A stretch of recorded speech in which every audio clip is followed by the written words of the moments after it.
فساد وبطولات وجوائز فردية كلها مجاملات.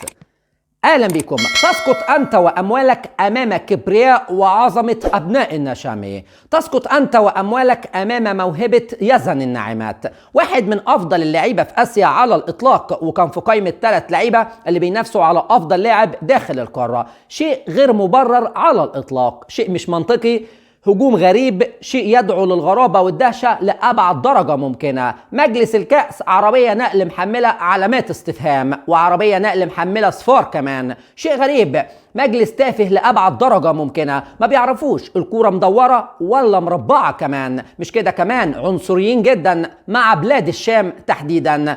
مجلس غريب وكله علامات استفهام، مجاملات ونفاق فقط دون أدنى شك. يزن الناعمات.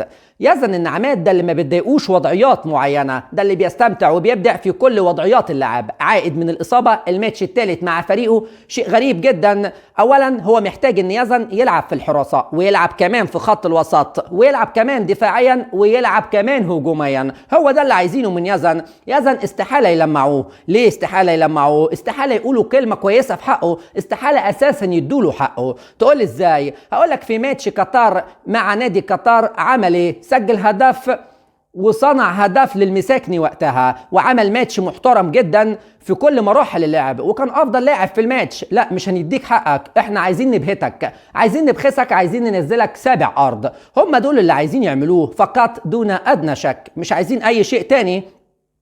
عايزينه يوصل لمرحلة احمد رفعت الله يرحمه عندنا في فيوتشر في مصر، وفاته المنية بسبب ضغوط في كرة القدم. هم دول اللي عايزينه. لذلك ان انا بقول ليزن الناعمات اللي موسم كامل بيتم انتقاده في نادي الاول ونادي ده كمان، وبقول كمان للسومة، وبقول كمان لأيمن حسين، الدوري القطري متدني جدا، دوري باهت لأبعد درجة ممكنة، لن يضيف لكم أي شيء على الإطلاق. سارعوا بمغادرة هذا الوباء من وجهة نظر الشخصية.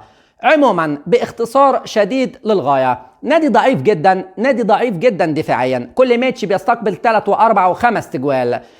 الأظهرة أساسا دون المستوى على الإطلاق. نادي عادي 9 الترتيب بيقابل رابع الترتيب الغرافة اللي ليه باع كبير في البطولة القطرية. طبيعي جدا ان انت تخسر الماتش، شيء منطقي. يزن كل الكرات اللي جات له مش على طبق من ذهب، مش بيقول له خد قدام المرمى وسجل، لا كرات عادية، ولاعب لسه راجع من الإصابة، ولاعب 3 ماتش ليه مع التيم. طبيعي جدا جدا جدا حتى لو مش موفق ان انت تذبح الراجل، عادي جدا، ده ماتش في الكورة يا جدعان. مفخمين الموضوع، ده دليل على التوجيه، انه مجلس موجه نحو هدم لاعيبه المنتخب الاردني الشقيق.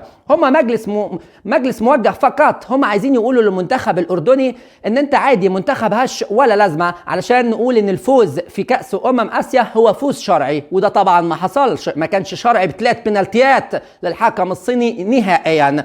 وكل العالم شاهد على احداث ماتش الفينال. حكم الفار والماتش خير دليل. قطر كسبت احترام وحب الجميع، وده شيء مفروغ منه، وكان وصمة عار على دولة آسيا بأكملها اللي حصل ومنع الجمهور الأردني وقتها. الأردن كانت تستحق كأس آسيا وعن جدارة واستحقاق، ولكن أحداث ما قبل الماتش أتت الرياح بما لا تشتهي السفن للجماهير الأردنية الشقيقة. عموما تخيل عزيزي وصديقي المشاهد ان يزن الناعمات بيتقاسم هدافي هذا الشهر مع هالاند في المركز الثامن برصيد 7 تجوال، ويجي واحد ما يعرفش الكوره مدوره ولا مربعه يقول لك يزن لاعب سيء. ده قعد اكتر من ربع ساعه يتكلم على يزن فقط، حاجه غريبه للغايه. الدوري القطري لن يضيف لكم اي شيء على الاطلاق، اذا كان يزن ولا عمر السومه ولا كمان أيمن حسين أبو طبر لدغة الأفعى إنجاز التعبير. قطر كرويا لا تعترف على الإطلاق بالقيم والمبادئ السامية في كرة القدم، كل شيء لديهم يباع ويشترى. قطر من وجهة نظر الشخصية قطر لا تعترف على الإطلاق بالعفة الكروية دون أدنى شك. دمتم في أمان الله.